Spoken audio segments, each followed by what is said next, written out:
সমাজ কওমি মাদ্রাসার ছাত্ররা বিভিন্ন শিক্ষাঙ্গনের ছাত্ররা সহ নিঃস্বার্থভাবে এখানে আন্দোলনে অংশগ্রহণ করেছে।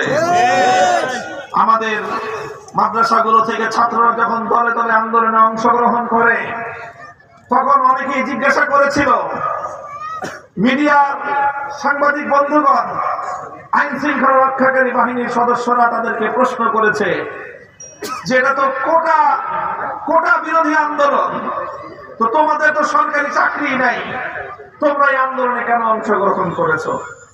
তোমাদের তো আর কোটা থাকলেই কি না থাকলেই কি? আমাদের মাদ্রাসার ছেলেরা তখন জবাব দিয়েছিল, আমরা আমাদের নিজেদের স্বার্থে আন্দোলনে আসি নাই। আমার ভাইদেরকে যারা নির্মমভাবে গুলি করে হত্যা করেছে, ওই বিশ্ববিদ্যালয়ের ওই কলেজের ছাত্রদেরকে আমার ভাইয়ের রক্তের প্রতিশোধ নেওয়ার জন্য আমরা রাজপথে নেমেছি।